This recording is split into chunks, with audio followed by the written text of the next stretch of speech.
Tony Rielli. Up, up, down, down, left, right, BA select start. LeBron says it's none of your all business. What does our business do with none of your all business? We get to the bottom of it. Here's what Reddit user IT3 and then everybody else, ESPN, have come away with from isolated tracks. You guys ever listen to isolated tracks? I live Always. on YouTube listening to isolated tracks of every song. Only Adele. Frank, first to you. tracks. How do you read into the lost in translation moment? And do you believe LeBron means it when he says it's nobody's business? Well, LeBron loves the white noise. He generates a lot of the white noise. That's why he spoke to Lonzo on the court, because he knew the media would be following him around. And I also think this is LeBron, who views himself elder statesman of the league, knows that Lonzo likes him. And remember, LeBron and LeVar Ball had a little famous run-in. So I think this is LeBron's way of saying, you and I are okay. Just go out there and play, and everything will be okay. Kate Fagan. If I'm Lonzo, I want some follow-up questions to this little chat that I'm having with LeBron at center court, because he's like, find your zone and stay in it. And if I'm Lonzo, I'm like, hey, do you have any advice for how to find that zone for when you first come into the league? 'Cause I know we're treating Lonzo right now like he's the star, and will LeBron go play with him? But I mean, yes, I love Lonzo's game, but he still needs to find that zone. And as far as the white noise part, I mean, this is like a Bonnie Raitt track. Like, let's give him something to talk about. And LeBron knows that, and that's exactly why he's standing there in that moment. So you agree that LeBron did this so it could be seen? Mina, are you there as well? Absolutely. I mean, drawing on my experience as a middle school girl, you don't go like this and talk to someone unless you want people to think you're saying something juicy. And we all know that LeBron James is a master of crafting his own stories, generating them, getting people to talk about them. And one of those stories, Tony, is LeBron to L.A. He absolutely knew he'd be pouring gasoline on those rumors, even if they're just rumors, and he absolutely wants that story out there. That's Sarah Spain. Yeah, I'm thinking less Bonnie Raitt and a little more salt and pepper. If I want to take a guy home with me tonight, it's none of your business. Which, of course, it is our business. Isolated He's saying tracks it from right in Spain. front of us, and he's doing it on purpose because he, as Mina said, he wants to ignite the rumors to L.A. along with looking at high schools and buying a house there. But also, I think he really is taking a sort of fathership role to Lonzo. And as Frank mentioned, he did have that beef with LeVar. But I think LeBron has been in the league long enough and has kids of his own to look at Lonzo and feel for him and say, this is a guy who actually has better statistics than LeBron did in his rookie season for pretty much everything other than steals and points. He's doing a fine job out there other than the fact that he needs to fix his shot. And I think maybe LeBron is looking at him and saying, I feel for this kid. He said, I'm his mentor. I'm going to be one to him.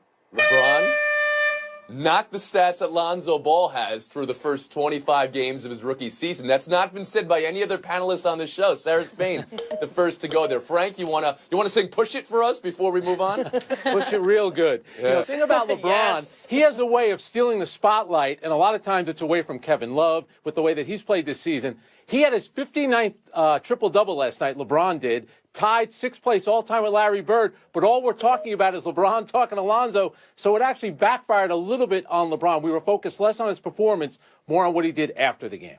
Kate, last word. Yeah, I think LeBron recognizes that probably of all the rookies, Lonzo's the one in a similar position to him in terms of the kind of expectations around him right now, and having to go film, Ball in the Family, and have so many questions around him. So I think in that regard, he sees a lot of himself in Lonzo. It's great that Lonzo just took it all in and listened to the monologue. I mean, I think he's used to in a relationship in his life having no time to speak, no oxygen in the room. But I thought it was pretty cool that he just, took in what LeBron was saying. We'll move on. Football now. Pats, Steelers with home field for the playoffs on the line. Biggest for Big Ben, writes Jacob Feldman, SI.com. For starters, Mina Kimes, do you agree with that? Or if not Ben, for who is Sunday biggest? It's big for Ben from a football perspective because getting home field advantage helps him more. Ben Roethlisberger is much better at Heinz Field. He's been that way his entire career. He's been that way that season. Now, from a narrative perspective, this is huge for Tom Brady. Narrative? Come on. I didn't say optics, but we've been waiting. You're killing yourself here, Kimes. Okay, so we've been waiting. This is the Kimes curse right before our own eyes. We've been waiting this entire season for that mask-off moment from Brady when he finally starts playing like a 40-year-old man. We saw that on Monday. Tom Brady is 26-5 after he loses. If he breaks that precedent and goes 0-2 this week, Massachusetts will be panicking. Okay. It's like you were stepping on rakes walking through your yard there, Kimes. Go ahead, Sarah Spain. Yeah, but listen, even if they do lose back-to-back, and it would only be the 6th time with Tom Brady that they've done it in the last 10 years, that doesn't mean that if they win the next week looking fantastic and he looks great again, then we don't change our conversation right back to, why do we always do this with Tom Brady? Why do we always prematurely say that he's done? With Big Ben, we really might be saying that he's done because this probably is the end of his career and the end of the Steelers' window with him at quarterback. This is much bigger for him. Tom Brady has already told us he plans to play for several more years. Big Ben wasn't even sure if he was coming back this season, and then midway through he said, maybe I don't have it anymore. Now he's throwing 500 yards a game and he looks great. But that doesn't mean that this isn't the last season and the last chance for him. It is a much bigger deal to him and the Frank, Steelers. same question. For who's his biggest? I'll tell you what, I agree with LeBron. That sounds like a lot of white noise. I think Big Ben is going to come back. You know, in the NFL, it's all about quarterback coach. Bill Belichick, Tom Brady, 5-1 against Big Ben and Mike Tomlin. There's more pressure on the Steelers. For one, you have New England, short week in Miami. Now they have to play in Pittsburgh over 6 days. And we know if Pittsburgh loses this game, chances are you want to get to a Super Bowl, you got to do it against the Patriots in New England. Huge game this weekend for Pittsburgh. Kate Fagan. Yeah, this isn't just about Big Ben. This is all about the Steelers. I mean, most teams have those other teams that for some reason they're like oil and water with. They just can't seem to break down the certain matchups. And when you talk to ex-Steelers like Ryan Clark on ESPN, he will tell you that going into those games against the Patriots, they just never had the right defensive scheme because of something that was going on with the Patriots. So if you're looking at Pittsburgh and you're like, are we Super Bowl contenders? They're going to have to, for the first time, beat the Patriots in the playoffs. And you can even listen to Mike Tomlin the last 3 weeks. Like, he's actually building up the importance of this game, whereas on the other side of the equation with Belichick, of course, they're treating it as just another game. The Steelers are even announcing and messaging that this is important to them. Yeah, they've been saying it for weeks. Did you notice how deft Kate was saying, well, when you talk to Ryan Clark, you get all this friend of information. mine. Name dropper. He follows me on Instagram. Hey, that's what reporting is. I'll take a name drop to get some information. Let me ask you this, all right? From the Patriots' perspective, Mina. They're going up against the Steelers. I mean, at the end of last Sunday, Roethlisberger led the league in passing yards, Bell led the league in rushing yards, and Brown led the league in receiving yards. How do you game plan against that? It's very hard, especially with the deficiencies that the Patriots have on defense. Everybody thought they got their act together after the beginning of the season, that they were bend, don't break again, back to their old tricks, but it's not the case, really. This is not a good defense. And they're playing the most potent offensive attack in the NFL. I think it's going to be a shootout. Sarah Spain after the horn.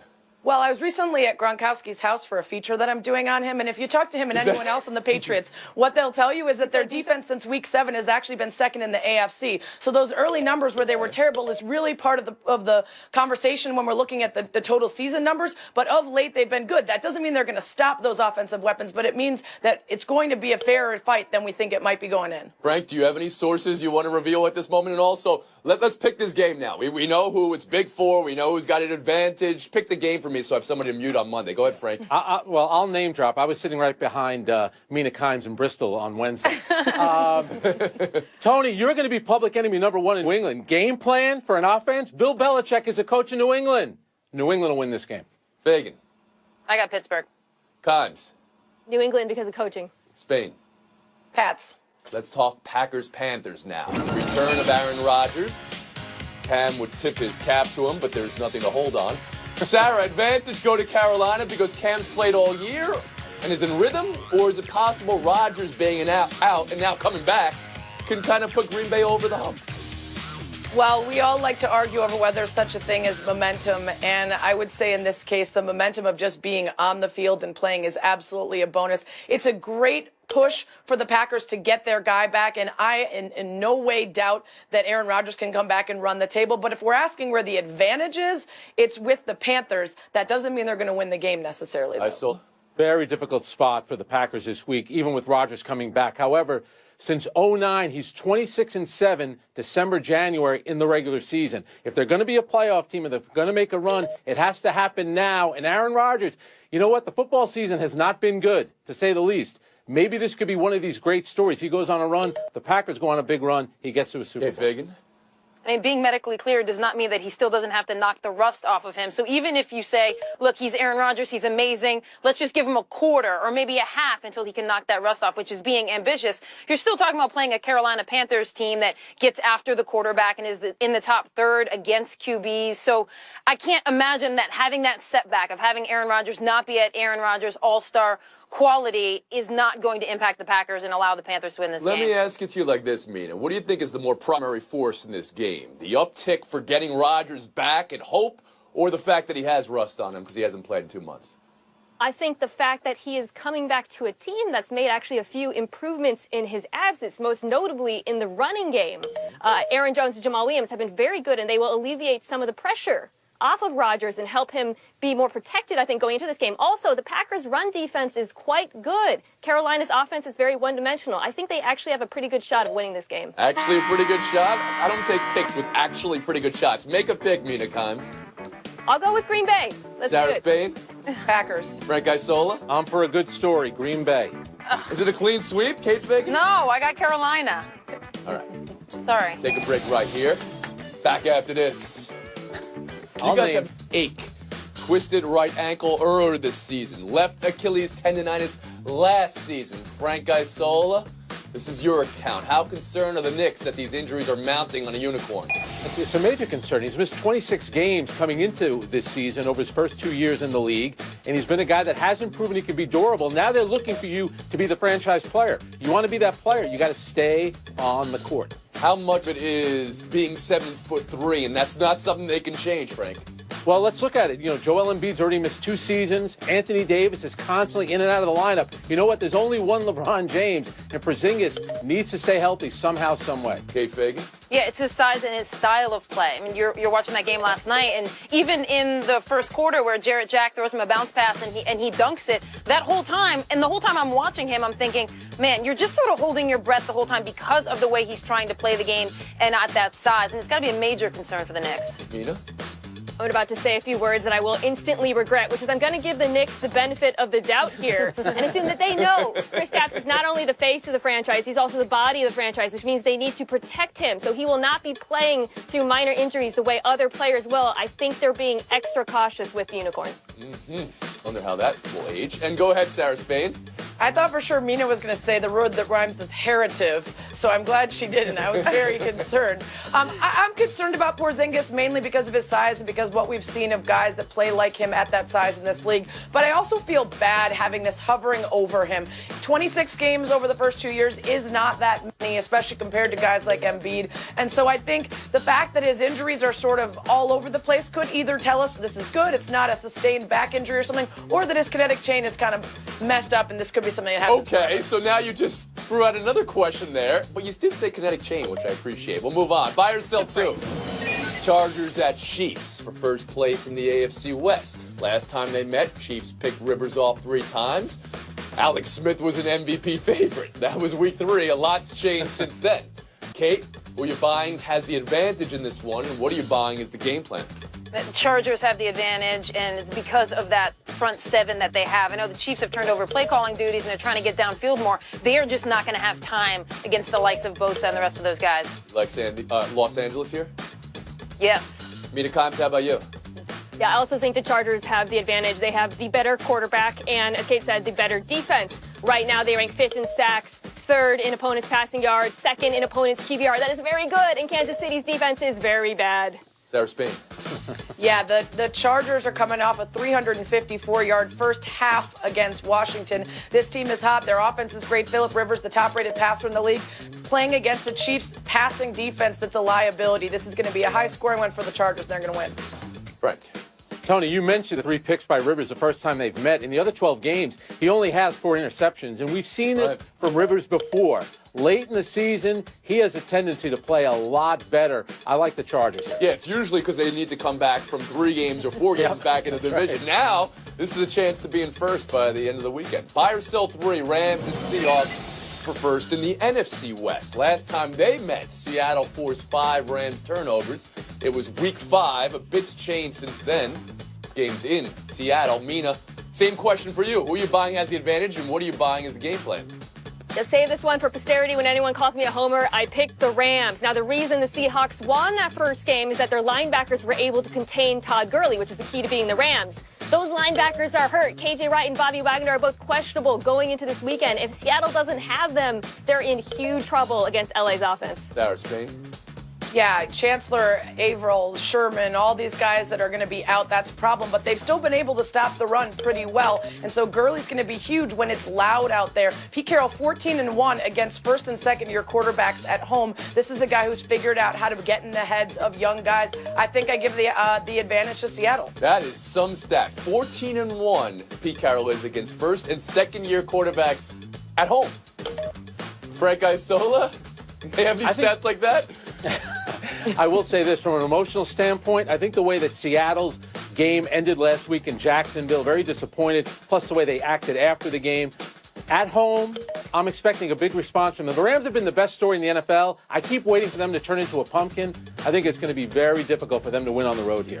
You got Seattle in the game, and you have Seattle in first place in the division. The Rams fighting for a wild card. Fagan, last word. Yeah, and the reason the Rams, one reason is they haven't turned into a pumpkin, even though so many of us are expecting it, is because they do get to the passer and they rush the quarterback well. And when Seattle is basically a one-man show with Russell Wilson, the Rams don't have to do that much right now to just contain him, and they have the bodies to do that. Mina Kimes, Frank Isola.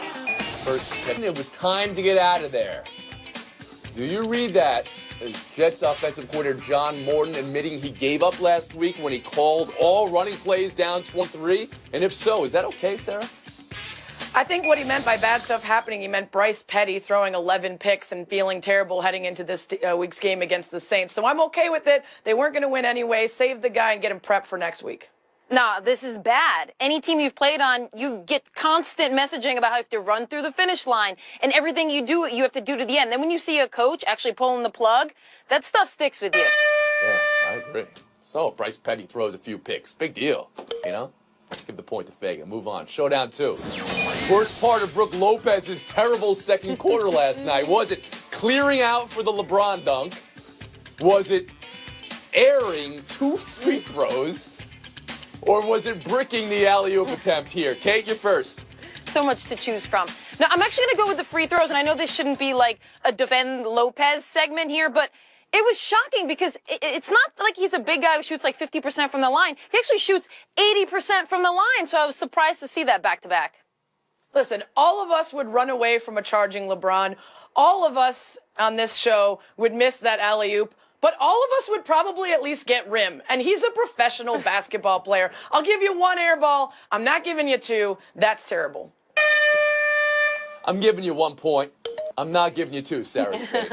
We'll move on. Showdown 3 for the ball game. $10,000, but yes, the shot kind of looked like he was changing the water jug and his pants were falling down. Sarah, was it worth it to show your shot like this, but make $10,000? Listen, my girl Kate, who's always rocking the clean shoes, is going to tell you it's more important to be about style, but I'm telling you it's about substance. I don't care how it gets in. $10K, and it doesn't look like that guy has a better shot than that. That was probably his best option, so more power to him. Oh, man, I feel like I just got 8 miled here with Sarah telling me what I'm going to say before I say it, and it actually was what I was going to say. Like, Shaq won't even shoot underhand because of the social capital that he would lose. Of course this guy shouldn't be shooting like this, man.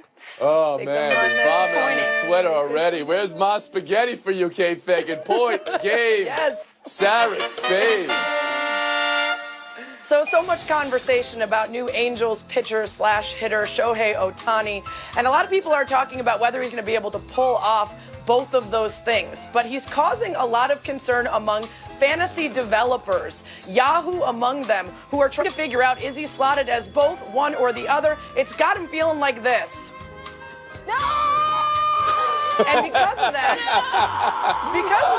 they've decided he's going to be 2 players. You have to draft either the pitcher or the hitter, which sets us up for the amazing circumstance where you could trade Shohei Ohtani for Shohei Ohtani, but the other one. Good too. And I absolutely love it. Bring all the fun to baseball. Sarah. Queuing up our favorite video of the last Mina Kimes, thank you. You've given us a gift for the rest of our lives. That's going to be on every show for the next 10 years. You know it. I'm going to take a minute right here for something near and dear to my heart. I'm going to raise a Diet Coke. Like all members, in good standing of Bongo Nation. Today is Mike Francesa's last show on WFAN. A lot of people know I adore Mike Francesa. A lot of people do what we do for a living. Nobody did it like Mike. When Francesa was Francesa, he was Babe Ruth. To the Pope.